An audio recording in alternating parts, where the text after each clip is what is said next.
رات میں اس نے اپنے لیے کافی بنائی اور کمرے میں جا کر اسے یاد آیا کہ مگ وہ کچن میں ہی بھول آیا ہے۔ پھر کچن سے مگ لا کر سامنے رکھ کر وہ اسے پینا بھول گیا۔ پھر وہ بلا وجہ ادھر ادھر ہال میٹ سے کمروں میں چکر لگاتا رہا۔ کچھ اسے بیٹھنے کے لیے کہتے تو وہ کمرے سے ہی باہر چلا جاتا۔ 2 بار اس نے اپنا بستر ٹھیک کیا، تکیے سیٹ کیے اور لیٹ کر کتاب پڑھنے لگا۔ پھر اس نے اس نچلے فلور میں جانے کا فیصلہ کیا جہاں ہفتہ وار خود حادثہ تھیٹر لگا تھا۔ اتوار کی رات ہے اور کارل اور شاویز مل کر پروفیسر اور فریشرز کی نقل اتار رہے ہیں۔ وہ سب کوریڈور کے آخری سرے پر اپنے ڈرامے کر رہے تھے اور باقی لمبے کوریڈور میں ہال میٹس کرسیوں پر بیٹھے تھے اور گلے پھاڑ پھاڑ کر ہنس رہے تھے۔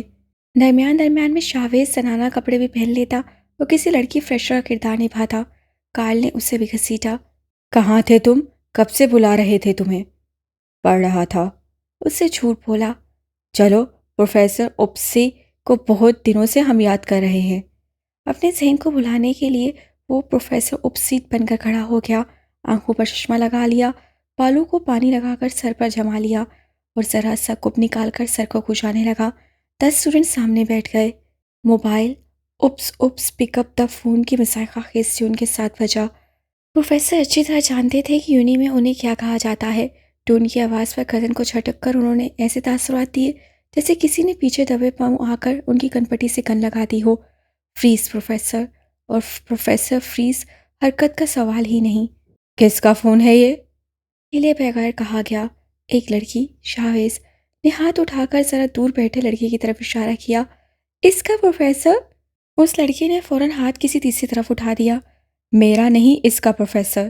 اور تیسرے لڑکے نے چوتھے کی طرف، اور یوں 10 لوگوں کے 20 بازوؤں کا جال بن گیا جس میں پروفیسر الجھ گئے۔ فون ابھی بھی بج رہا ہے۔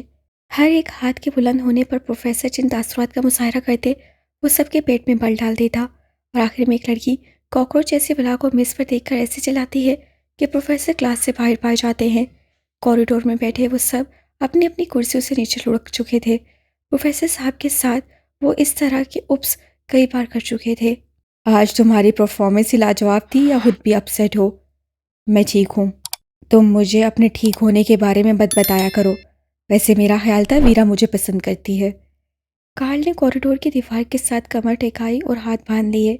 کارل بہت سی لڑکیوں کے بارے میں یہ دعویٰ کرتا تھا کہ وہ دل ہی دل میں اسے پسند کرتی ہیں، اور کچھ وقت بعد جب وہی لڑکی کسی بھلے انسان کے ساتھ دکھائی دیتی تو کارل کہتا، اس سے مجھے پرپوز کیا تھا لیکن مجھے اس کی نیلی آنکھیں پسند نہیں تھیں تو انکار کر دیا۔ بلکہ اکثر ہال میٹس یا کلاس فیلوز اسے بتاتے کہ کارل، وہ جو سبز آنکھوں والی معصوم سی لڑکی جس کا تم پر کرش تھا نا، وہ آج فلاں ریسٹورنٹ میں ایک ہینڈسم لڑکے کے ہاتھ سے اپنی انگلی میں انگوٹھی پہنتے پائی گئی ہے۔ افسوس اسے یہ کام مجھے دل کے ساتھ کرنا پڑا جبکہ وہ تو تمہیں پسند کرتی تھی نا۔ تو تم ویرا کو پسند کرتے ہو؟ حالیان اس کی تحریک جانتا تھا، اسے چڑھا رہا تھا۔ میرا دماغ تھوڑا بہت کام کرتا ہے بڑی۔ وہ فی الحال چڑھنے والا نہیں تھا۔ ویرا کا بھی تھوڑا بہت کام کرتا ہے نا بڑی۔ حالیان نے اس کے کان مروڑے۔ تمہارا ناک توڑ دوں گا میں۔ اس سے کھونسا تان کر کہا۔ پھر بھی لڑکیاں تمہیں پرپوز نہیں کریں گی۔ اپنے ہاتھ کی کھونسے سے حالیان نے اس کے کھونسے کو روکا۔ کیونکہ ان کی نظر کمزور ہے، انہیں لگتا ہے کہ تم کو شہزادے وزادے ہو۔ شاید، لیکن مجھے یقین ہے کہ ان کی عقل کمزور نہیں ہے، انہیں یقین ہے کہ تم کو شیطان ویتان ہو۔ زیادہ اچھلو مت، تم میں صرف ایک خوبی ہے کہ تم سگریٹ نہیں پیتے اور لڑکیوں کو سگریٹ سے نفرت ہوتی ہے، اور تم میں صرف ایک خرابی ہے کہ تم سگریٹ کے ساتھ ساتھ خون بھی پیتے ہو۔ تم بچ گئے ہو، ابھی تمہارا خون پینا ہے۔ اس سے اس کی گردن کو دبوچا۔ فرشتے کا خون تمہیں بدہضمی کر دے گا، ہضم نہیں ہوگا تمہیں۔ حالیان نے اپنی گردن اس سے دور کی۔ فرشتے تو فرشتوں کا خون پیتے نہیں، تو یہ کام مجھے ہی کرنا ہے اور میں اسے ہضم بھی کر لوں گا۔ اور سنو دی اینجل، اگلے ہفتے 2 الوؤں کے ساتھ ریس ہے، انعامی رقم 50 پاؤنڈ میں نے طے کروا لی ہے۔ اس سے آنکھ ماری۔ ساری یونی جانتی تھی کہ وہ کیسے اسٹوڈنٹس کو بھڑکاتا تھا اور پھر انہیں مقابلہ کرنا ہی ہوتا تھا، یعنی ہر صورت مقابلہ، ورنہ ان کی عزت و غیرت کی موت جو ایک غیرت مند انسان کو گوارا نہ ہوتی۔ ہاں، ایک اور بات، میں تمہارا اور ویرا کا بریک اپ بھی کروا سکتا ہوں۔ تمہیں یاد ہے نا تم نے میرے کتنے بریک اپس کروائے تھے؟ کارل کہہ کر دوبارہ سے تھیٹر کی طرف لپکا۔ حالیان کے تاثرات ایک دم سے بدلے۔ کارل نے مذاق کیا تھا لیکن اس سے وہ حقیقت یاد آ گئی تھی جو ہارڈ راک میں اس کی ہوئی تھی۔ وہ اپنے کمرے میں آ گیا۔ امراحہ، وہ کون ہے؟ میں اسے نہیں جانتا۔ پھر سے پرانی تکرار۔ جب انسان کا دل ٹوٹ جاتا ہے تو ان ٹکڑوں میں جا بجا خوف، وہم، بے اعتباری قابض ہو جاتی ہے، درسوں اور دراسوں میں۔ پھر یہ درسیں پہاڑ بننے لگتی ہیں اور پھر ان پہاڑوں کو سر کرنا مشکل ہو جاتا ہے۔ اب اس وقت وہ خود کو ان پہاڑوں میں گھرا پا رہا تھا اور ان پر ویرا نام کی صدا لگا رہا تھا جو امراہ کی صورت پلٹ کر آ رہی تھی۔ ایک تلخ سوچ کا دروازہ اس سے اپنے اندر کھلتے پایا جس کے پار کے جہاں میں اسے بہت کچھ نظر آیا۔ جیسا کہ وہ ویرا میں کتنے بھی پلس پوائنٹس نکال لے، ایک پوائنٹ فی الحال شاید کبھی ان میں شامل نہیں ہو سکے گا کہ وہ اس سے محبت کرتا ہے۔ اس سے خود کو وقت دیا، جلد بازی ٹھیک نہیں ہوگی، اور آخری بار جب وہ اس کے پاس آئی تھی تو اس کے لیے کچھ لائی تھی، پیغامات۔ ان میں کیا لکھا تھا اس سے یہ جاننا نہیں چاہا تھا، لیکن اب وہ یہ سوچ رہا تھا کہ کاش چپکے سے اس کے کمرے سے چرا کر وہ انہیں پڑھ لے۔ یہ کوئی ایسا مشکل کام نہیں، اس کے کمرے تک تو آسانی سے جا سکتا ہے۔ یونیورسٹی میں ویرا کے پرپوزل کی خبر اسٹوڈنٹس اور گروپس میں سنی اور سنائی گئی۔ آلیان اور امراہ کے پرپوزل کو دبے دبے انداز میں زیر بحث لایا گیا تھا، کیونکہ اس کے پرپوزل کی خبر ہارڈ راک سے نکلی تھی اور اس انداز میں نکلی تھی کہ اسٹوڈنٹس نے اسے کمال رحم دلی سے نظر انداز کر دیا تھا، کیونکہ اگر وہ ایسا نہ کرتے تو آلیان کے لیے تکلیف کا باعث بنتے۔ ان کی سب ہمدردیاں آلیان کے ساتھ تھیں اور بہت سے اسٹوڈنٹس کے نزدیک امراہ خود غرض تھی۔ بہت سو کا خیال تھا کہ ایسے تعلقات میں اتار چڑھاؤ آتے ہی رہتے ہیں، اور کچھ کا ماننا تھا کہ بات شروع ہوئی اور ختم ہو گئی بس۔ اور اب یہ ویرا کہاں سے آ گئی؟ بون فائر پارٹی میں آگ کے گرد بیٹھے ان سب کے گروپس میں پلیٹ اور مگ ہاتھ میں پکڑے بیٹھے شرلی نے کہا، جب دو میں فاصلہ اتنا زیادہ ہوگا تو تیسرا تو آئے گا ہی۔ لیلی نے چچ چچ کے انداز سے کہا اور شرلی کی پلیٹ سے چکن پیس اٹھا کر اپنی میں رکھ لیا۔ تم نے دیکھا تھا ویرا کو پرپوز کرتے؟ شرلی نے بیٹھی لوگ سے پوچھا۔ ہاں، مجھے اسٹوڈنٹس کی تالیوں نے متوجہ کیا، وہاں زیادہ بزنس ڈپارٹمنٹ کے اسٹوڈنٹس ہی موجود تھے۔ بیٹی لوگ کافی پی رہی تھی۔ آلیان نے کیا کہا؟ اسرا نے پوچھا۔ اس کا جواب مبہم تھا۔ جارجیا بتا رہی تھی کہ اس سے کہا کہ جواب کے لیے اسے کچھ وقت چاہیے۔ اور کیا جواب ہوگا اس کا؟ ہانا نے سہم کر کہا۔ ظاہر ہے ہاں، اگر ہاں نہ ہوتا تو ویرا کے پرپوز کرنے کی نوبت ہی کیوں آتی؟ اسرا نے سنگ دلی سے کہا۔ تو ثابت ہوا کہ امراہ کو آلیان سے کوئی دلچسپی نہیں۔ شرلی نے ہونٹ سکوڑ کر رائے دی۔ میں نے پہلے ہی کہا تھا وہ ایک کرسچین عورت کے بیٹے سے کوئی تعلق نہیں بنائے گی۔ اسرا نے شانے اچکا کر اپنی رائے کی تصدیق چاہی اور سب کی طرف دیکھا۔ جب وہ نئی نئی یہاں آئی تھی تو تم نے کہا تھا یہ بہت بگڑ جائے گی۔ شرلی نے اسرا کو اس کی ایک اور رائے یاد دلائی۔ بگڑنے سے میرا مطلب تھا کہ وہ غیر مناسب کپڑے پہننے لگے گی، بارز میں جائے گی، پارٹی اٹینڈ کرے گی، اس کے دوستوں کے حلقے میں بہت سے لوگ ہوں گے۔ ٹھیک ہے، میری رائے غلط ثابت ہوئی، اسے ویسٹرن کپڑے پہنے لیکن غیر مناسب نہیں۔ وہ ریسٹورنٹ اور کیفے میں دیکھی گئی لیکن نائٹ کلب میں نہیں۔ تو ہانا نے پوچھا۔ تو اس سے ثابت ہوا کہ وہ اپنی روایات کے ساتھ جڑی ہوئی ہے۔ یہاں اسے کوئی نہیں دیکھ رہا، لیکن پھر بھی اس نے وہ نہیں کیا جو اکثر اسٹوڈنٹس کرتے ہیں، آزادی کا بے جا استعمال۔ اسے یہ یاد تھا کہ اسے کیا کرنا ہے اور کیا نہیں۔ شرلی نے بہت وسعت سے کہا، وہ بزدل ہے۔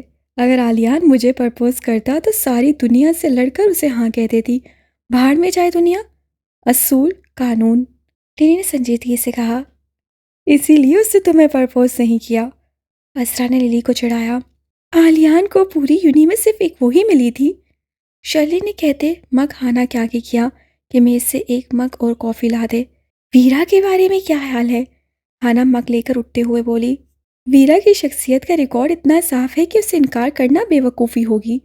اسرا نے کہا، مجھے کہانی کے کلائمیکس کا انتظار ہے۔ ہانا واپس آ کر بیٹھ گئی۔ مجھ سے سن لو، آلیان ویرا کو ہاں کہے گا۔ امراہ کو آلیان کی پرواہ ہوتی تو وہ ایسے اس کی بے عزتی نہ کرتی۔ کس انداز سے وہ آلیان کے بارے میں بات کر رہی تھی، چھوٹے ذہن کی۔ اسرا نے حنوت سے کہا، اگر امراہ ایسے اس کی بے عزتی کر چکی ہے اور اسے آلیان سے کوئی مطلب نہیں تو وہ آلیان کے پاس بار بار جاتی کیوں رہی ہے؟ اس کا ضمیر ملامت کرتا ہوگا۔ شادی تو وہ اپنے پاپا کی مرضی سے ہی کرے گی۔ شرلی نے ایسے کہا جیسے وہ امراہ کو اچھی طرح سے جان گئی ہے۔ تو پھر آلیان کو اتنا پاگل بنانے کی کیا ضرورت تھی؟ ہر وقت آلیان اس کے ساتھ رہا کرتا تھا۔ ہانا کے انداز میں ساری ہمدردیاں آلیان کے لیے تھیں۔ ضرورت نہیں، خود غرضی۔ اسرا نے سر کو جھٹک کر کہا، وہ خود غرض تو نہیں لگتی؟ ہانا اب امراہ کی ہمدرد ہو گئی۔ لگتی نہیں لیکن ہو گئی ہوگی، کوئی بھی ہو سکتا ہے، کوئی لڑکا ایسے آگے پیچھے ہو تو کوئی بھی ہو سکتا ہے۔ ویسے مجھے امراہ نے کافی کمپلیکس دیا تھا، میری سمجھ میں نہیں آتا تھا کہ ایسی بونگی لڑکی میں اسے ایسا کیا اچھا لگا ہے۔ تھوڑی دیر خاموش رہ کر جیسے اسرا نے اقرار کیا، اب اس کے بال کافی بڑے ہو چکے تھے اور اس پر بہت جچ رہے تھے۔ چاروں نے قدرے حیرت سے اسرا کو دیکھا کہ کیا مذاق کر رہی ہے، لیکن مذاق کے آثار نظر نہیں آئے۔ شاید اس کا بونگا پن، شرلی ہنسنے لگی اور آگ کے ساتھ چھیڑ چھاڑ کرنے لگی۔ وہ کہتا تو میں بھی بھولی بن جاتی۔ اف اسرا کا سنجیدہ انداز، تم کہنے سے بنتی وہ بنی بنائی تھی، لینی نے کہہ کر کہکا لگایا۔ میں سمجھتی تھی آلیان مجھے پسند کرتا ہے۔ اسرا آج رات رو کر سونا چاہتی تھی۔ تم یہ کیسے سمجھی؟ ہانا کو اس کی سنجیدگی پر حیرت ہو رہی تھی۔ وہ مجھے ٹویٹ دے کر لینا بھول جاتا تھا، بس اتنی سی بات پر تم سمجھی کہ وہ تمہیں؟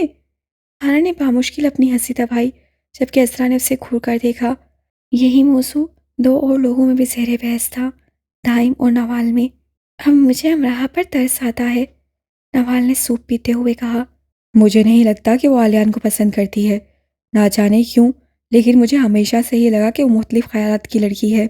دونوں ریسٹورنٹ میں بیٹھے تھے۔ تمہارا مطلب عجیب خیالات کی؟ نوال امراہ کے ساتھ تھی۔ شاید۔ آلیان کو پسند کرنے میں ایسی کون سی سائنس چلانی تھی اسے؟ یار سیدھی سی بات ہے، جب تمہارے گھر میرا پرپوزل کیا تھا تو تمہارے نانا نے کیا کہا تھا؟ کہا تو کچھ نہیں تھا، انہیں تمہارے خاندان کے بارے میں کچھ معلومات چاہیے تھیں۔ میرا شجرہ نسب، میری ذات، میری ماما کی طرف کے خاندان کے بارے میں معلومات، میرے پاپا کے طرف کے خاندان کے بارے میں بھی۔ ٹائم نے جتایا۔ کم آن یار، انہوں نے یہ سب ایسے ہی پوچھا تھا، اور ویسے بھی وہ ذرا پرانے خیالات کے انسان ہیں اور بھی بڑے ہیں، اگر کچھ پوچھ بھی لیا تو یہ کوئی بڑا ایشو نہیں ہے۔ بس یہی خیالات امراہ کے ہوں گے۔ وہ اتنی دقیانوسی نہیں ہو سکتی، محسوس کر رہی ہے روشن خیال ہے۔ چلو پھر یہ مان لیتے ہیں کہ وہ روشن خیال ہے، لیکن اس کے گھر والے نہیں ہیں۔ تمہارا مطلب اس سے اپنے گھر بات کی ہوگی؟ نہیں، بات کرنے سے پہلے ہی اسے معلوم ہوگا کہ ان کا رد عمل کیا ہوگا۔ آج کے دور میں یہ سب نہیں ہوتا دائم۔ دنیا میں کہیں وہی پرانا دور ہے نوال، اور وہاں سب ہوتا ہے۔ تم برٹش پاکستانی ہو اور امراہ خالص پاکستانی۔ میں امراہ کو پسند کرتی ہوں، میری ہمدردیاں اس کے ساتھ ہیں۔ مجھے بھی وہ اچھی لگتی ہے، وہ بہت معصوم ہے۔ اس معصوم کو ہی تم نے پہلے دن بہت رلایا تھا۔ وہ سب اس کے فائدے کے لیے تھا۔ اپنے سب فائدے گوا چکی امراہ کلاس میں گمسم بیٹھی تھی کہ شیزا سامنے ڈیسک پر آ کر بیٹھ گئی۔ ویرا نے آلیان کو پرپوز کیا ہے۔ اس کے ہونٹوں کے کنارے سسازیا ہوئے اور آنکھوں سے تمسر جھلکنے لگا۔ مجھے کیوں بتا رہی ہو؟ اس کے انداز میں امراہ کو آگ ہی لگ گئی۔ ویل، میرا خیال تھا تم آلیان سے تعلقات بحال کرنے کی کوششیں کر رہی ہو۔ امراہ نے سختی سے اپنے لب بھینچ لیے۔ اب کیا وہ گلا پھاڑ کر اعلان کرے کہ جو اصل حقائق ہے وہ سب اسے کبھی نہیں جان سکتے؟ کوئی کچھ نہیں جانتا، نہ سمجھتا۔ میں ویرا کو پسند کرتی ہوں، وہ بہت خوبصورت ہے، آلیان کے ساتھ سوٹ کرے گی، اور آخرکار آلیان کو سمجھ آ ہی گئی کہ اسے اپنے سٹینڈرڈ سے نیچے نہیں گرنا چاہیے۔ کیا ہے آلیان کا سٹینڈرڈ؟ اس کی آواز تیز ہو گئی، جسے شیزا نے انجوائے کیا۔ کم سے کم تم نہیں۔ وہ مسکرانے لگی۔ کیوں؟ میں کیوں نہیں؟ وہ چلا اٹھی۔ کلاس کے سب اسٹوڈنٹس اس کی طرف دیکھنے لگے۔ شیزا کے ہونٹوں کے کنارے لہرائے۔ تو اب تم جیلس ہو رہی ہو؟ اچھا، کیونکہ تمہارے پیچھے بھاگتے بھاگتے اب وہ کسی اور کے پیچھے بھاگنے لگا ہے۔ بکواس بند رکھو اپنی۔ وہ پہلے سے زیادہ شدت سے چلائی اور کلاس سے باہر آ گئی۔ اس کی سانس تیز تیز چلنے لگی تھی۔ تم کہاں تھی امراہ؟ اپنی طرف سے وہ بہت چھپ کر یونی کے ایک گمنام کونے میں بیٹھی تھی، لیکن سائی نے اسے ڈھونڈ ہی لیا۔ مر گئی تھی میں سائی، اسے تنسیا کہا۔ کسی بھی معاملے میں میرا کیا قصور ہے امراہ؟ تم مجھ سے اس انداز میں بات کیوں کر رہی ہو؟ تم مجھے بتا نہیں سکتے تھے ویرا کے بارے میں؟ نہیں، میں اپنے عہد نہیں توڑتا، اور اگر تمہیں معلوم ہو جاتا تو تم کیا کرتی؟ سائی نے جتایا۔ اس سوال کا جواب اس کے پاس نہیں تھا۔ بولو، کیا کرتی؟ کیا کہتی ویرا سے؟ اسی ویرا سے جس نے خود تمہیں سمجھایا تھا کہ آلیان کی قدر کرو، اور تم اسے چپ کرواتی رہیں۔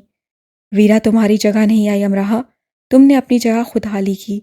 تم سے میں نے کہا تھا کہ اگر محبت کرتی ہو تو جرأت کرو، ایک محبت کرنے والے کو اتنا تو کرنا ہی چاہیے، ورنہ صبر کرنا یا خاموش رہنا اور کسی کو الزام مت دینا۔ تم مجھ سے نفرت کر رہی ہو، تمہیں ویرا بری لگ رہی ہے، اور تمہارا اپنے بارے میں کیا خیال ہے؟ میں نے دادا سے بات کی تھی سائی۔ اس کی آنکھیں نم ہو گئیں۔ پھر خود کو مت تھکاؤ۔ سائی نے ہمدردی سے کہا۔ وہ مجھ سے ناراض ہو گئے، اب تک بات نہیں کی۔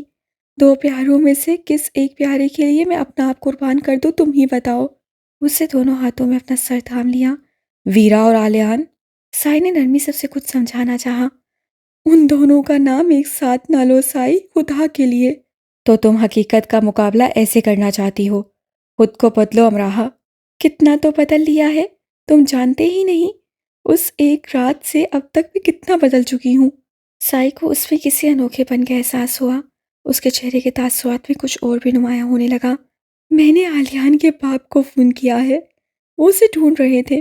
ان کا بھیجا ایک آدمی مجھ تک بھی آیا تھا، اور اب میں نے انہیں آلیان کے بارے میں بتا دیا۔ لیڈی مہر کو کوئی حق نہیں کہ وہ اسے اس کے خاندان سے دور رکھے۔ آلیان کو اس کا خاندان مل جائے گا، دادا آلیان سے ضرور ملنا چاہیں گے۔ سائی نے سہم کا امراحہ کو دیکھا تو اس کے چہرے پر نمایاں ہونے والا تاثر خود غرضی کا تھا۔ اس کے اپنے ہی اندر کچھ چھن سے ٹوٹ گیا۔ اس سے اپنا نچلا ہونٹ کاٹا۔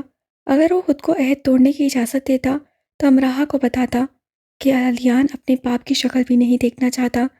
وہ اس کی ماں کو مرنے کے لیے چھوڑ گیا تھا، اور اسے بھی۔ یہ تم نے کیا کیا امراحہ؟ وہ بے آواز بڑبڑایا۔ آلیان کو اپنے باپ سے ملنا ہوتا تو وہ خود اسے ڈھونڈ لیتا۔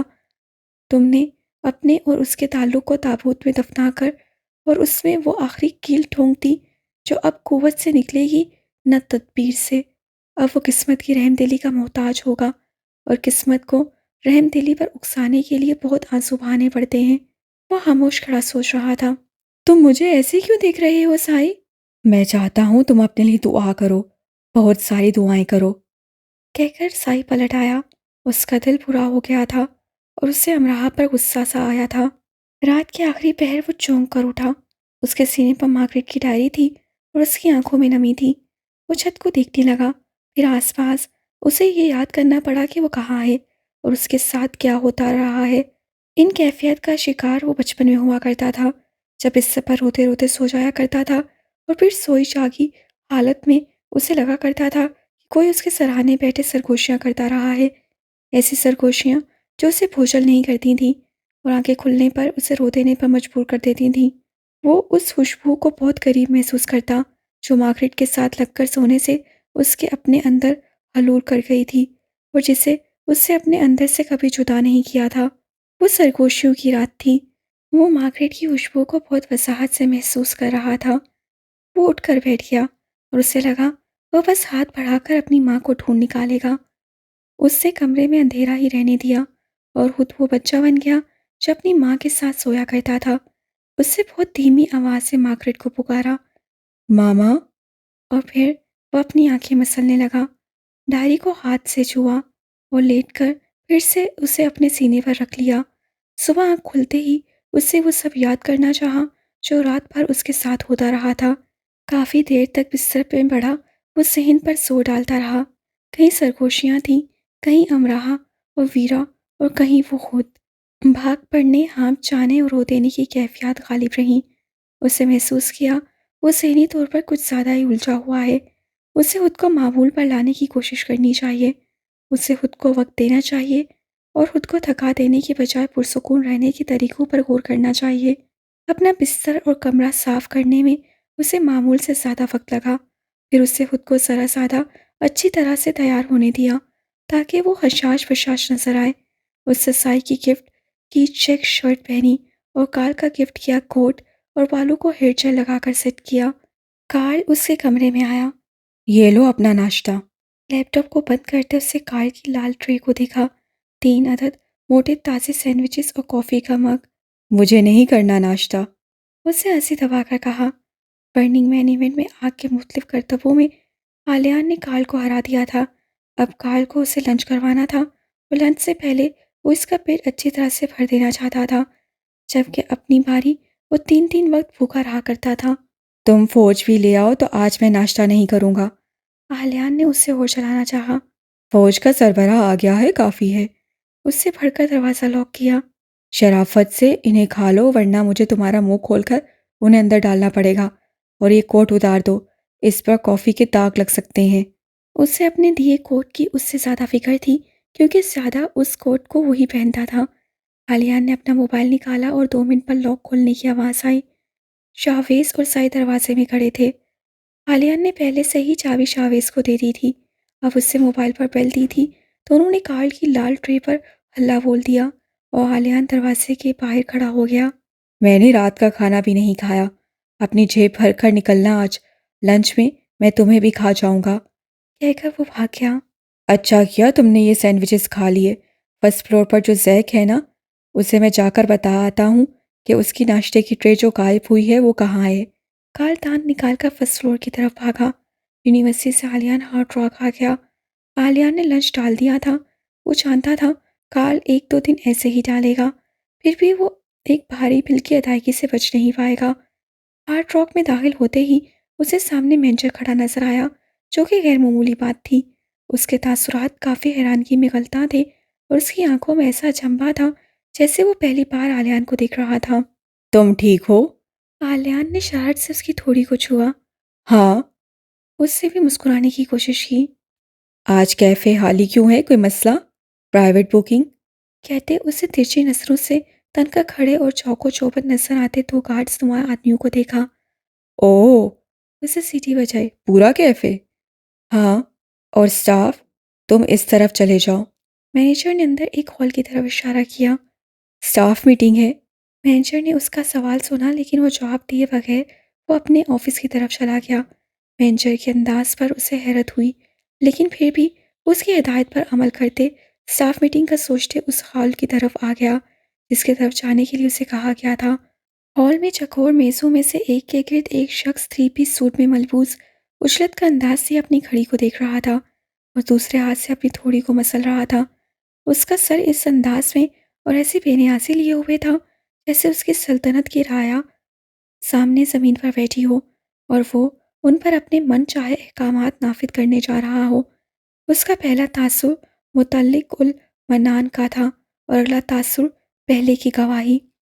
سامنے میز پر فریج میں کافی کا کپ اوندا پڑا تھا۔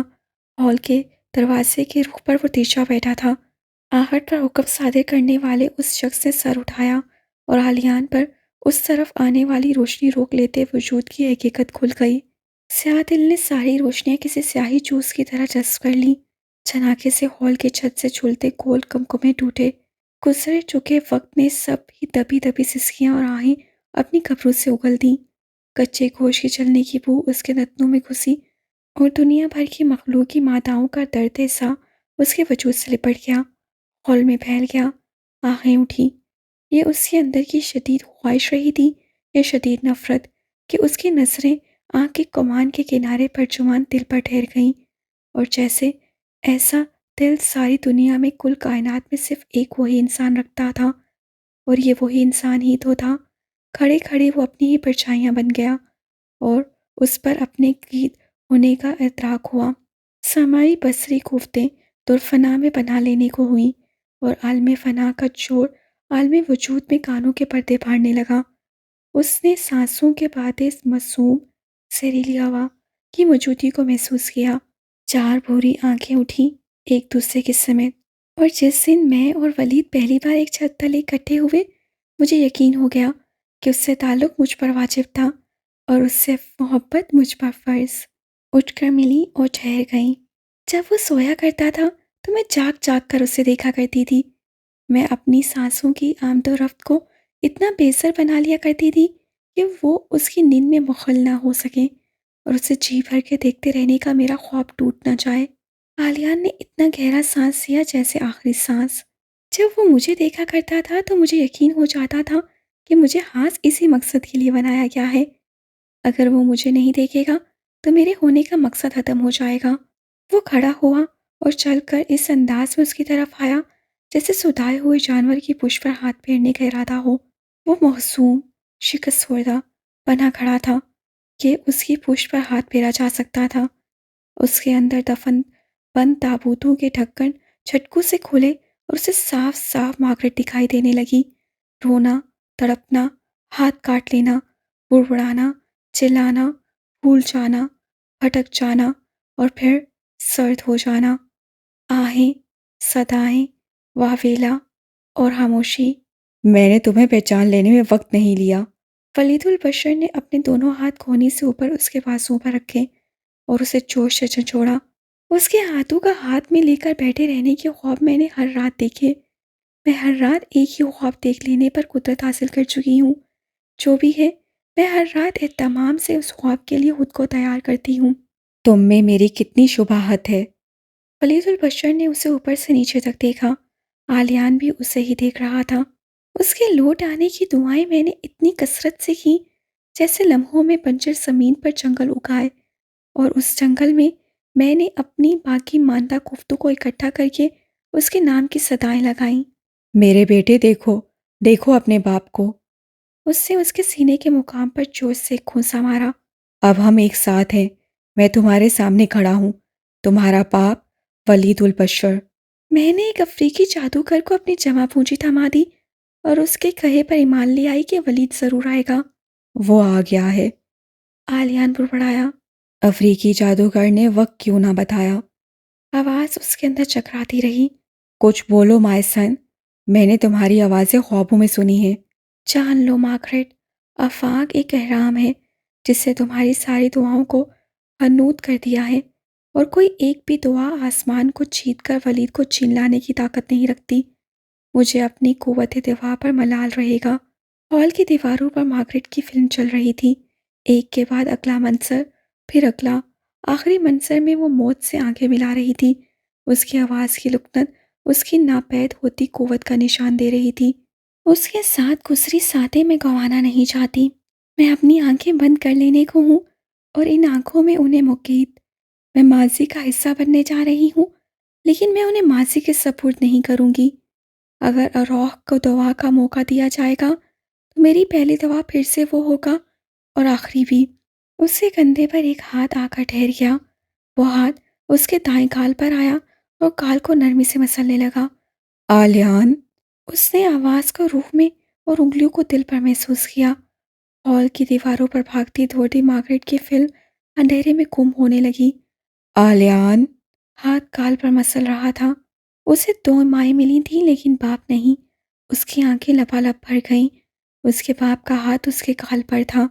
وجود میں آنے والا وجود میں لانے والے کی بہت قدر کرتا ہے۔ خون میں ایک ابال ہوتا ہے جو دنیا کی کسی آنکھ سے نہیں ابلتا، اور خونی رشتے کی صرف آنچ سے ابل کر چھلکنے لگتا ہے۔ دنیا میں کسی بھی انسان سے دل کھول کر نفرت کی جا سکتی ہے۔ خونی رشتے سے نفرت کرنے کے لیے پتھر سا دل چاہیے۔ اس کا دل چاہا، حتیٰ کہ وہ مٹتے بنتے مارگریٹ کی زندگی کے مناظر دیکھ رہا تھا، کہ وہ اس جوڑے سینے میں سر دے لے اور پھوٹ پھوٹ کر روئے۔ اس سے چاہا کہ وہ اپنی یادداشت کو گم کر دے اور ولید بشر سے ناپسندیدگی کا جذبہ بھلا بسرا کر دے۔ ہاں، وہ خود سے کیے گئے وعدے سے وعدہ خلافی کر دے۔ اس کے سامنے اس کا باپ کھڑا تھا، اس کے قد کے عین برابر، اس کی آنکھوں کے عین سامنے۔ اس کے گال اور شانے اس گرمی سے تھک رہے تھے جو اس کا باپ اس کے وجود میں منتقل کر رہا تھا۔ اس کے دل کے مقام پر جو گھونسا پڑا تھا وہ اسے گمشدہ مسرت سے لبریز کر دینے کو تھا۔ بہت بڑے ہو گئے ہو تم۔ ہاں، تمہیں ہونا ہی تھا۔ ہاتھ اس کے سر کے بالوں تک گئے۔ اس سے خود کو ایک قدم پیچھے کیا۔ ولید البشر نے ذرا سا چونک کر اس خاموش کھڑے مجسمے کو دیکھا جسے عربی مٹی نے مغربی ڈھاب میں ڈالا تھا، جس کے چوڑے شانے اور اونچا قد اس کے مضبوط ہونے کی دلیل دے رہے تھے، اور جس کی ارب رنگ آنکھیں اتنی بے تاثر تھیں جیسے وہ سدا روشنی سے انجان رہی ہیں، اور جن کی بینائی کا واسطہ صرف اندھیرے سے رہا ہے۔ دیکھو آلیان، میں نے تمہیں ڈھونڈ نکالا۔ 2 قدم خود کو پیچھے لے جاتے ولید البشر نے دونوں بازو بہا کر دیے۔ اس اونچے لمبے طاقتور مرد کو قابو کرنے کے لیے بس اتنا ہی کافی تھا۔ آلیان کے جسم میں سنسناہٹ ہونے لگی۔ وہ 4 قدم پیچھے ہوا اور نامحسوس اپنے بنجر وجود پر ترہیم کا چھڑکاؤ کیا۔ مارگریٹ کی ڈوبتی ابھرتی تصویروں پر ابھی بھی اس کی نظر تھی۔ مجھے گم کیوں کیا تھا؟ الفاظ کو اس سے جان لگا کر بے تاثر رکھا۔ ولید البشر ٹھٹک کر رہ گیا۔ آلیان کے سوال پر اس کے تاثرات نے حکم عدولی کی مہر لگائی۔ اس نے اپنی نظریں بدلیں اور پھر ان میں معاملہ فہمی جھلکنے لگی۔ آلیان نے ان بدلتے تاثرات کو بھانپ لیا۔ تمہارا باپ تمہارے سامنے پہلی بار آیا ہے۔ اس کے سینے سے لگنے سے پہلے ایسا سوال کوئی بھٹکا ہوا ہی کر سکتا ہے۔ آواز میں دبا دبا جلال تھا اور الفاظ سے زیادہ ان کی ادائی میں ایسی طاقت تھی کہ آلیان نے سوچا کہ اگر یہ شخص میں مر رہا ہوں میری باہوں میں آ جاؤ کہہ دیتا تو وہ اس کے قدموں میں جا بیٹھتا۔ اب میرا باپ میرے پاس پہلی بار کیوں آیا؟ اس سے خود کو مضبوط کرنا چاہا، جبکہ اسے یقین ہونے لگا تھا کہ سامنے کھڑے شخص کو اس کے اندر کی ٹوٹ پھوٹ کی سبھی آوازیں سنائی دے رہی ہیں۔ تمہیں سب معلوم ہو جائے گا، میں بتاؤں گا۔ آؤ میرے ساتھ یہاں بیٹھو۔ پیشانی پر ناگواری کی لکیریں ابھری اور اس کی آواز کی اتھاستہ نرمی معدوم ہونے لگی۔ آلیان مارگریٹ جوزف نہیں بننا چاہتا تھا، وہ ڈٹ کر کھڑا تھا۔ وہ ایسا کرنے میں بہت سی قوتیں حائل تھیں۔ مجھے کھڑا رہنے دیں تاکہ ہم دونوں کو چلے جانے میں آسانی رہے۔ اس کی آواز دلدلی راستوں سے ہوتی آئی۔ کرسی کو اس کے لیے باہر نکالتے ولید البشر کے ہاتھ رک گئے اور زخم زدہ گردن پر ناگواری کی چھپی ہوئی نسیں بھی ابھر آئیں، مگر انہیں فوراً چھپا لیا گیا۔ لیکن آلیان دیکھ چکا تھا، اس کی نظر سامنے موجود انسان کی ایک ایک جنبش پر تھی۔ ہم جائیں گے تو ایک ساتھ جائیں گے۔ ولید مسکرایا۔ ایک ساتھ کا مطلب جانتے ہیں آپ؟ اب ولید تھوڑی کو مسلتے اسے دیکھنے لگا، ایک ایسے کھلاڑی کی طرح جس سے اپنا اگلا مورا چلانا تھا ورنہ بساط الٹ جاتی۔ پتہ نہیں اس عورت نے تمہیں میرے بارے میں کیا کیا کہانی بنا کر سنائی ہے۔ انہیں لیڈی مہر کہیے، میں ان کے لیے احترام کی درخواست کروں گا۔ میں مارگریٹ کی بات کر رہا ہوں۔ ولید البشر کے منہ سے اس نام کی نکلتے ہی وہ ٹھیک اس جگہ پر جا کھڑا ہو گیا جہاں سے چلا تھا، سرد مردہ ہاتھ سے ہاتھ چھڑائے جانے سے۔ ایسی سختی و حنوط سے ماما کا نام مت لیں۔ وہ چلا اٹھا۔ ولید نے اسے سرد نظروں سے دیکھا۔ تمہارا انداز بتا رہا ہے کہ تمہیں میرے بارے میں غلط بتایا جاتا رہا ہے۔ ہو سکتا ہے اب آپ سب ٹھیک بتا دیں۔ ولید البشر نے بائیں ہاتھ کی انگلیوں کو انگوٹھے کے ساتھ رگڑا، شاید عادتاً اس کی جھکی ہوئی بھنویں ذرا سا اور جھک گئیں، اور آلیان نے ان میں وہ رنگ دیکھا جو آسمان و اڑتے باز پر نشانہ باندھتے شکاری کی آنکھ میں اس وقت ابھرتا ہے جب وہ ٹریگر پر انگلی کا دباؤ بڑھانے والا ہوتا ہے، اور باز کا شکاری تندھو اور دور فہم ہوتا ہے، آسمان سے جا لینے والا، صرف ششت ہی باندھ کر مار دینے والا۔ میں نے مارگریٹ کو ایک اچھی عورت سمجھ کر شادی کی، وہ مجھے چھوڑ گئی اور تمہیں بھی اپنے ساتھ لے گئی، اور میں پاگلوں کی طرح تمہیں ڈھونڈتا رہا۔ اتنے سال میں کہاں کہاں نہیں گیا، پھر مجھے معلوم ہوا کہ اس کی موت واقع ہو گئی ہے۔ میں بہت مشکل سے تم تک پہنچا ہوں آلیان۔ اور جس آنچ سے اس کے خون میں ابال اٹھے تھے وہ خون ایک دم سے سرد ہو گیا اور وہ احساسیہ ہنسیا۔ ناروے کے ہوٹل میں کس عورت کو طلاق و دھتکار دی تھی آپ نے؟ ولید البشر کو جھٹکا سا لگا۔ اسے بتایا گیا تھا کہ وہ بہت چھوٹا تھا جب اسے بے سہارا بچوں کے ادارے میں داخل کروایا گیا تھا۔ اسے توقع نہیں تھی کہ اسے اس بارے میں بھی معلوم ہوگا۔ جس فلیٹ میں شادی کر کے انہیں رکھا تھا وہ اسی فلیٹ میں مر گئی تھیں، تو آپ انہیں کہاں پاگلوں کی طرح ڈھونڈتے رہے تھے؟ میری پیدائش سے پہلے آپ انگلینڈ چھوڑ چکے تھے۔ بہت آسانی سے یہ معلوم کیا جا سکتا ہے کہ دوبارہ آپ انگلینڈ آئے۔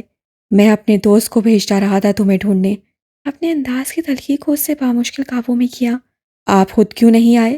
مجھے انگلینڈ سے نکال دیا گیا تھا، میری کاغذات میں گڑبڑ تھی، مارگریٹ نے مجھ سے رابطہ ختم کر دیا تھا۔ آپ کی نیت میں گڑبڑ تھی، مجھے یقین ہے اس کا۔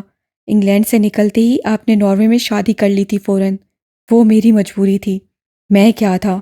ضرورت، مجبوری، خواہش، وقت گزاری۔ میں صرف اس لیے غلط نہیں ہو سکتا کہ تم سے الگ رہا، تم غصے میں ہو۔ آپ جھوٹ بول رہے ہیں، ایک ساتھ اتنے جھوٹ بول دیے آپ نے۔ خود کو پرسکون کرو، تھوڑے نارمل ہو جاؤ۔ ٹھیک ہے، اگلی بار پھر اتنے ہی سالوں بعد آئیے گا، شاید میں نارمل ہو چکا ہوں۔ وہ پلٹ کر جانے لگا۔ کیا چاہتے ہو تم؟ آپ کیا چاہتے ہیں؟ تمہیں لینے آیا ہوں۔ اتنے سالوں بعد کیوں؟ مجھے صرف سچ سننا ہے ورنہ کچھ نہیں۔ ولید البشر نے اپنے اندر تیزی سے جوڑ توڑ کیے۔ میں نے مارگریٹ کو طلاق دے دی تھی، یہ میرا حق تھا، اور غصے میں آ گئی۔ جب ناروے میں وہ آپ کو میرے بارے میں بتا رہی تھی تب آپ نے کیا کہا تھا؟ میں سمجھا وہ جھوٹ بول رہی ہے۔ نہیں، آپ سمجھے میں آپ کا نہیں کسی اور کا بچہ ہوں۔ کہتے وہ ذرا شرمندہ نہیں ہوا۔ حکم عدولی کرنے والوں کو دی جانے والی سزا کے اعلان کرنے کے انداز کو ولید نے بامشکل دبایا۔ کسی اور کے بچے کو اب کیوں سمیٹنے آئے ہیں؟ یہ غلط ہے، جھوٹ ہے۔ عالیہ نے ایک کرسی گھسیٹ کر اس پر بیٹھ گیا اور خود کو سوچنے کے لیے وقت دیا۔ اس کے سامنے ایک صحت مند، خوش شکل، قیمتی لباس اور جوتوں میں ملبوس اس کا باپ کھڑا تھا۔ اس کے ہاتھ میں وہ گھڑی تھی جو ایک معروف کمپنی آرڈر پر صرف ایک تیار کرتی ہے۔ ولید البشر کی کھال پر ایک چھری نہیں تھی۔ وہ اپنی صحت کا بہت خیال رکھتا رہا تھا، یا وہ اسکن سرجری سے کئی بار گزر چکا تھا۔ اس کی خوبصورتی، اس کا لباس، اس کا انداز، اس کے الفاظ، اس کے تاثرات، کوئی ایک بھی چیز اس بات کی گواہی نہیں دے رہی تھی کہ وہ اپنے بیٹے کے غم میں کھلتا رہا ہے۔ اس کی ماں کھل کھل کر مر چکی تھی اور اس کا باپ کھلا گلاب بنا اس کے سامنے موجود بیٹے کی جدائی پر آنسو بہانا چاہتا تھا۔ یہ صرف میرے لیے یہاں نہیں آیا۔ عالیان نے اپنا سر پکڑ لیا اور ولید البشر نے بڑھ کر اس کے سر کا بوسہ لیا۔ تم خود کو پرسکون رکھو اور آؤ میرے ساتھ۔ یہ میری بدنصیبی تھی کہ میں نے تمہیں کھو دیا۔ زندگی نے بہت برا کیا میرے ساتھ، مجھے معاف کر دو، لیکن اس میں میرا کوئی قصور نہیں تھا۔ عالیان نے سر جھکائے ہی رکھا۔ اس کی ماں کا ایک آنسو گرتا تھا تو وہ تڑپ اٹھتا تھا۔ اس کا باپ رو کر اس کا بوسہ لے رہا ہے اور وہ بت بنا بیٹھا ہے۔ آپ میرے باپ بننے آئے ہیں اور مجھے آپ کا بیٹا نہیں بننا۔ مجھے آپ میں دلچسپی نہیں ہے، اور ہوگی بھی کیوں؟ عالیان نے بہت کھردرے اور غیر جذباتی انداز سے کہا۔ وہ ایسے سپاٹ ہو گیا جیسے مشین ہو۔ تمہارا باپ ایک کامیاب بزنس مین ہے اور تمہیں اس میں دلچسپی نہیں؟ الٹی طرف سے ولید البشر نے وہ پتا پھینکا جو سیدھے سیدھے صاف صاف عالیان نے پڑھ لیا۔ وہ ذرا سا چونکا، اس کی نظروں سے ٹپکتی لالچ ولید البشر نے تاڑ لی اور خود کو داد دی۔ میرا سب کچھ تمہارا ہی تو ہے۔ میں سمجھ سکتا ہوں کہ تم نے کیسی زندگی گزاری ہوگی۔ میرے پاس بہت کچھ ہے عالیان، میں تمہیں بہت کچھ دے سکتا ہوں۔ اس بانس کو مار گراتے وہ چونک گیا۔ اس کا انداز کاروباری ہو گیا اور وہ بھول گیا کہ اسے فی الحال ایک غمزدہ باپ کا کردار ہی نبھاتے رہنا تھا۔ حسرت پانی میں تیرتا ہوا کارک ہے، جو زیر پانی رہ ہی نہیں سکتا، اسے اوپر آنا ہی ہے۔ میں نہیں مانتا آپ کے پاس کچھ ہوگا، چند $1000 کے سوا۔ اس نے لالچی انداز اپنا لیا۔ اس پورے ہارڈ راک کو بک کروانے کے لیے جانتے ہو کتنے $1000 چاہیے؟ وہی چند ہزار نا، میرے پاس اس سے زیادہ پیسے ہیں۔ ماما مہر کے پاس اس سے زیادہ دولت ہے۔ تمہاری ماما مہر کے پاس میری دولت کا ایک حصہ بھی نہیں ہوگا۔ ولید چڑ گیا۔ اچھی بڑھ ہے؟ عالیان بھرپور استثنائیہ ہنسا۔ بڑھ نہیں ہے یہ۔ ولید غصے سے بھڑک اٹھا۔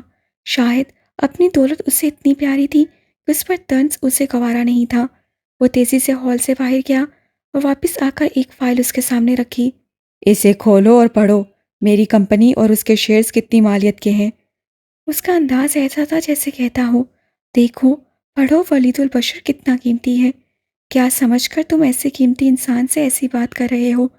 تم گستاخی کر رہے ہو۔ اور بس ایک پل لگا عالیان کو ساری بات سمجھنے میں۔ اس کا شک یقین میں بدل گیا اور اس یقین پر اس کا دل پاش پاش ہو گیا۔ موہم سی جو امید تھی وہ دم توڑ گئی۔ اندر ہی اندر اس حقیقت پر وہ رو دینے کو ہو گیا۔ وہ اس سے نفرت کرتا تھا، اب اسے خود سے بھی نفرت محسوس ہونے لگی۔ تو بس یہ حیثیت تھی اس کی۔ اس کا باپ ایک بیوپاری، بیوہ امیر عورت، کمپنی، شیئرز، سگی اولاد، ستیلی اولاد۔ ولید البشر نہیں جانتا تھا کہ وہ بزنس کا کتنا ذہین اسٹوڈنٹ ہے۔ عالیان نے فائل پر سرسری نظر بھی نہیں ڈالی تھی، اس کی ضرورت ہی نہیں رہی تھی۔ میرے علاوہ آپ کی کوئی اولاد ہے؟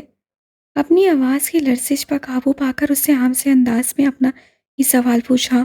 دکھ کا ایک سایہ ولید البشر کے چہرے کے پار ہوا۔ ہاں، ایک بیٹا تھا۔ تھا۔ اب عالیان ساری ہی کہانی سمجھ گیا۔ کار کے حادثے میں اس کی ڈیتھ ہو گئی۔ نیم دکھ کے تاثر کے ساتھ ولید خاموش ہو گیا۔ اگلی بات کرنے کے لیے عالیان نے چند گہرے سانس لیے۔ اس کا دل چاہا وہ اپنے دل کے مقام پر ہاتھ رکھ کر ہال سے باہر چلا جائے۔ اسے اپنے دل سے رونے کی واضح آوازیں سنائی دینے لگی تھیں۔ یعنی اس کے پاس اتنی مہلت بھی نہیں رہی کہ وہ اپنے شیئرز آپ کو قانونی طور پر منتقل کر جاتا۔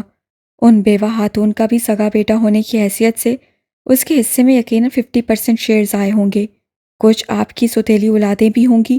اور اب آپ کی دوسری سگی اولاد ہے تو یہ شیئرز کمپنی کے طے کیے اصولوں کے مطابق صرف اسے منتقل ہو سکتے ہیں، ورنہ یہ واپس کمپنی کے پاس جائیں گے، جو یقیناً آپ کو گوارا نہیں ہوگا۔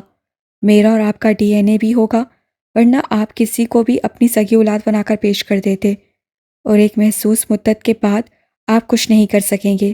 آپ کو ہر صورت ایک بالغ اولاد چاہیے۔ وہ رکا، اس لیے آپ مجھے ڈھونڈتے رہے۔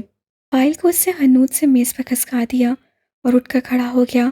اسے اطمینان تھا کہ اپنے باپ کے چال کو اسی پر وٹ دیا تھا۔ مجھے اس سب میں کوئی دلچسپی نہیں۔ اس سے بہت آرام سے اس شخص کو الو بنا دیا تھا۔ تم یہ نہیں کر سکتے۔ ولید جیسے تڑپ اٹھا۔ میں یہ کر رہا ہوں۔ وہ سسایا ہنسا۔ میں تمہارا باپ ہوں، تم کس طرح سے پیش آ رہے ہو میرے ساتھ؟ وہ ایک بزنس مین سے پھر سے ایک باپ بن گیا۔ ایسا کرنا پھر سے ضروری ہو گیا تھا۔ مجھے اس باپ سے کوئی لگاؤ نہیں۔ اس سے انگلی سے اس کی طرف اشارہ کیا۔ تم میرا خون ہو آلیان۔ آپ کو دیر سے یاد آیا۔ ہمیں اب ایک ساتھ مل کر رہنا چاہیے، ٹھیک ہے؟ اس نے دونوں جیبوں میں ہاتھ دیے اور پہلے سے زیادہ مضبوط نظر آنے لگا۔ صرف ایک سچ بتا دیں، ماما کو کیوں چھوڑ دیا تھا؟ سچ بتائیے گا، پھر میں سب کرنے کے لیے تیار ہوں۔ ولید البشر نے جھوٹ بول کر دیکھ لیا تھا۔ اسے سچ کو بھی آزما لینا چاہا۔ آپ نے انہیں ذلیل کیا۔ مجھے ڈر تھا کہ وہ مجھے عدالت میں گھسیٹ لے گی۔ مارگریٹ کے ساتھ میرا تعلق کچھ بھی رہا ہو، میں تمہارا باپ ہوں۔ کیا برا کیا ہے تمہارے ساتھ میں نے؟ اس کیفے سے باہر نکلیں اور ملنے والے پہلے انسان کو بتائیں کہ اپنی اولاد کو ماننے سے انکار کر دیا تھا اور اتنے سالوں بعد آج اس سے مل رہا ہوں، تو آپ کو بتا دے گا کہ کیا برا کیا آپ نے۔ میں شرمندہ ہوں۔ آلیان نے افسوس سے اتنے رنگ بدلتے اس انسان کی طرف دیکھا جس کے ایک رنگ محبت کے چال میں اس کی ماں آ گئی تھی۔ تم بہت تلخ ہو رہے ہو، میری توقع سے زیادہ۔ میرے ساتھ چلو، سب ٹھیک ہو جائے گا۔ میں پھر اپنا سوال دہراؤں گا، ماما کو کیوں چھوڑ گئے تھے؟ ولید البشر اپنی تھوڑی مسلنے لگا، جیسے اپنے مزاج کے برخلاف کچھ برداشت کر رہا ہو اور اسے سوال پوچھے جانے کی عادت رہی ہو اور سوالوں کا جواب دینے کی نہیں۔ میں اسے پسند کرتا تھا، پھر میری دلچسپی اس میں ختم ہو گئی۔ وہ جیسے کسی گلستان سے توڑ لیے گئے پھول کی بات کر رہا تھا، یا رستے میں آنے والے کسی پھول کو پیر تلے مسل دینے کی۔ اس کا انداز اس سے بھی بدتر تھا۔ آلیان نے بہت دیر تک اس شکل انسان کو دیکھا جس نے کتنی آسانی سے یہ بات کہہ دی تھی، اس عورت کے لیے جس کی زبان اس کے نام کی ادائیگی کرتے کرتے نہیں تھکی تھی، جو ایسے ایڑیاں رگڑتی رہی تھی جیسے اس کے وجود سے زہریلے حشرات لپیٹے اسے ڈنک پر ڈنک مار رہے ہوں۔ اس وقت آلیان کو اپنی ماں پر بہت ترس آیا۔ اس کا پھوٹ پھوٹ کر رونے کو جی چاہا۔ اتنی محبت اور ایسے کرب کے بعد بھی اس کی ماں کے ہاتھ کیا آیا؟ شرمندگی، پچھتاوے، افسوس، دکھ کا ایک لفظ بھی نہیں۔ اگر مارگریٹ اس وقت نہ مرتی تو اس وقت مر جاتی۔ اس کے اندر الاؤ سا دھکا۔ اس کے ہاتھوں کی پوریں اتنی گرم ہو گئی کہ ولید انہیں چھو لیتا تو جل جاتا۔ میں آپ سے نفرت کرتا ہوں اور اب اور زیادہ کرتا ہوں۔ آپ سے مزید بات چیت کا میرا ارادہ نہیں۔ اس نے ولید البشر کے منہ کے عین سامنے اپنا منہ لے جا کر کہا۔ ولید ایک قدم پیچھے ہوا۔ اس ٹھکرا دی گئی عورت کی اولاد کے ایسے انداز سے اسے سیخ پا کر دیا۔ اس سے خود کو بامشکل روکا۔ وہ اس لڑکی کی وہی تسلیل کرتے جو اس کی ماں کی تھی۔ تم لاکھوں ڈالر ٹھکرا رہے ہو۔ اب وہ صاف صاف ایک کاروباری انسان بن گیا۔ وہ کروڑوں ہوں تو بھی۔ تو تمہیں زیادہ حصہ چاہیے۔ آلیان سسایا ہنسا۔ بولو کتنا چاہیے؟ وہ میری ساری زندگی کی کمائی ہے، تمہیں راضی ہونا ہی پڑے گا۔ ساری بات کھول ہی دی۔ اب آلیان ترہم سے اسے دیکھنے لگا۔ پیسوں کو کمائی کہہ رہے ہیں؟ انسانوں کو کس گنتی میں گنتے ہیں؟ مجھے مجبور نہ کریں کہ میں آپ کے ساتھ وہ کروں جو آپ دوسروں کے ساتھ کرنے کا شوق رکھتے ہیں۔ تمہیں میرا کام کرنا پڑے گا، میں اس کے لیے تیار نہیں۔ تم اپنی قیمت بڑھا رہے ہو۔ اگر آپ اس مدد کا سوال ماما سے کرتے تو وہ کبھی انکار نہ کرتی۔ میں مارگریٹ نہیں ہوں۔ تو ٹھیک ہے، پھر مارگریٹ کے لیے ہی صحیح۔ اسے سودا کسی بھی صورت کروانا تھا۔ اگر وہ میرے لیے زندہ رہتی تو شاید، وہ آپ کے لیے مر گئی تو بالکل نہیں۔ آلیان اب وہ سارے حساب لے لینا چاہتا تھا جو اپنی ماں کی طرف سے اسے چکانے تھے۔ میں آفیشلی مارگریٹ کو اپنی بیوی تسلیم کر لوں گا۔ اس کی ضرورت ہے، نہ اس کا فائدہ انہیں حاصل ہوگا۔ تمہیں یہی شکوہ ہے نا کہ میں نے اس کی بےعزتی کی؟ ٹھیک ہے، میں اسے عزت بھی دوں گا اور اپنی بیوی ہونے کا خطاب بھی۔ میں پریس کانفرنس کروں گا۔ انہیں مار دینے کا اعتراف کون کرے گا؟ اس کی پیشانی پر کئی لکیریں بن گئیں۔ ولید البشر کی آنکھوں سے شرارے نکلنے لگے۔ اس کی برداشت کی حدیں ختم ہو رہی تھیں۔ تم یہ ثابت کر رہے ہو کہ تم میرا ہی خون ہو۔ تم اپنی اہمیت بڑھا رہے ہو۔ تمہیں ایسا ہی ہونا چاہیے، اور بڑھا لو اپنی قیمت، میں دینے کے لیے تیار ہوں۔ مہنگی چیزیں خریدنے کا مجھے شوق ہے۔ کبھی خود بک چکے ولید کو لگتا تھا دنیا میں سب بکنے کے لیے ہی موجود ہیں۔ عالیان اندر ہی اندر ہنسا۔ یہ شخص تھوڑی دیر کے لیے بھی ایک اچھا باپ ہونے کی اداکاری نہیں کر سکا۔ میری قیمت آپ نہیں چکا سکتے۔ طنز سے کہہ کر اور تیزی سے جانے لگا۔ کبھی ایسے ہی اس کی ماں بھی اس کے سامنے کھڑی ہوگی اور وہ پشت دکھا دکھا کر جاتا ہوگا۔ اگر مجھے تمہاری ضرورت ہے تو تمہیں بھی کہیں نہ کہیں میری ضرورت ضرور ہوگی عالیان ولید۔ قریب رکھے میز پر انگلیاں بچا کر اس سے کہا، دنیا میں کوئی ایسا کھیل نہیں جس سے ایک ہی انداز سے جیتا جا سکے۔ ولید البشر اس فلسفے پر یقین رکھتا تھا۔ عالیان پہلے سے زیادہ نفرت سے پلٹا۔ دنیا میں آپ وہ آخری انسان بھی ہوں گے جس کی مجھے ضرورت ہوگی تو لکھ کر محفوظ کر لیں، میں کبھی آپ کی طرف نہیں لوٹوں گا۔ ولید البشر کے لب واہ ہوئے۔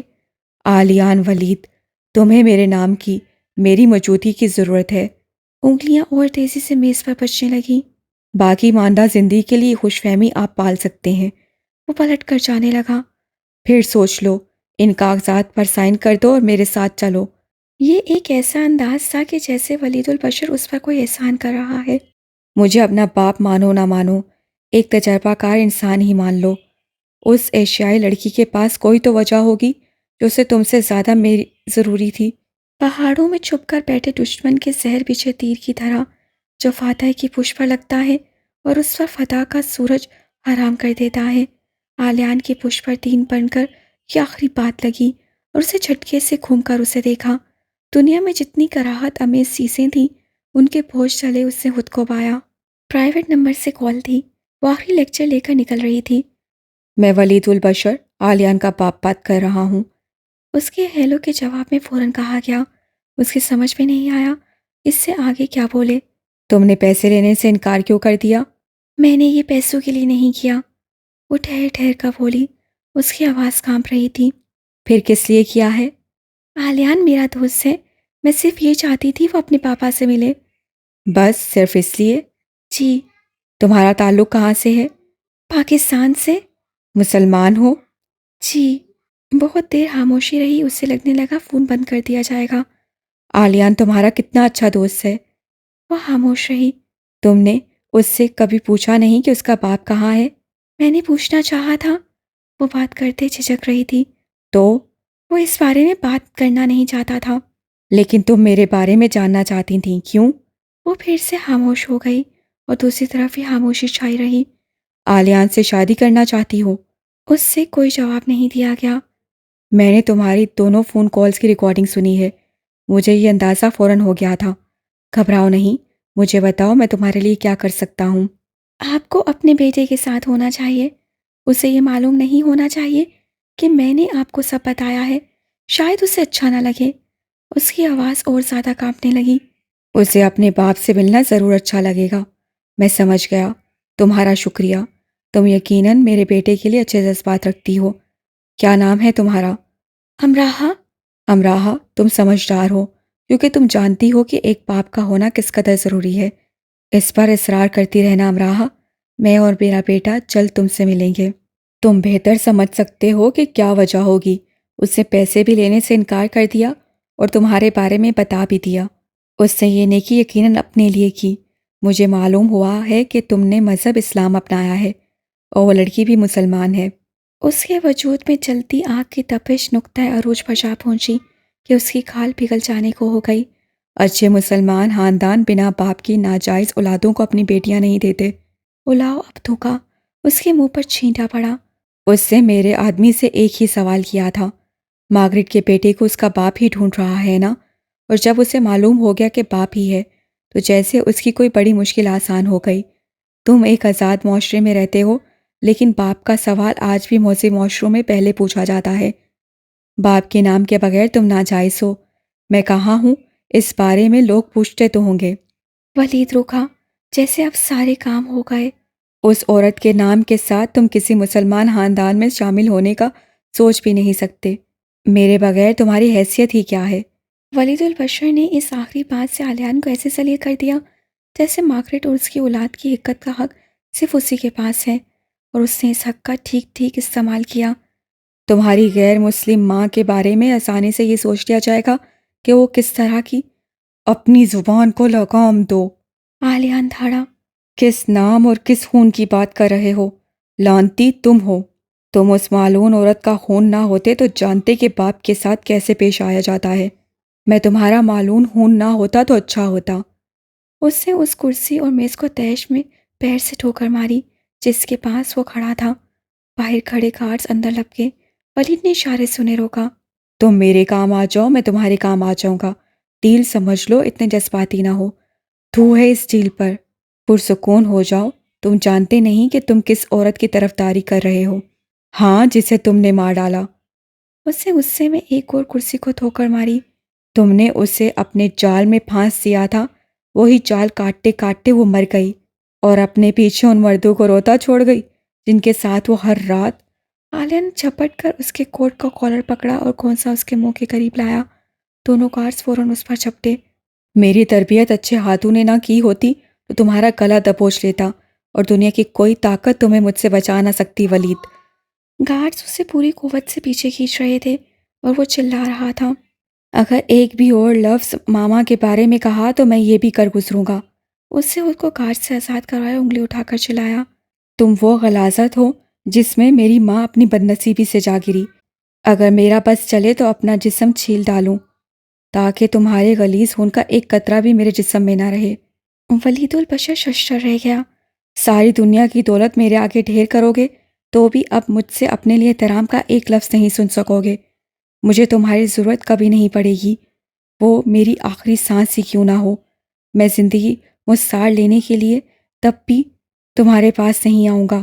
وہ ایسے چلا رہا تھا جیسے وہ ہر سماعت کو بہرا کر ڈالے گا، ہر جان کی جان نکال ڈالے گا۔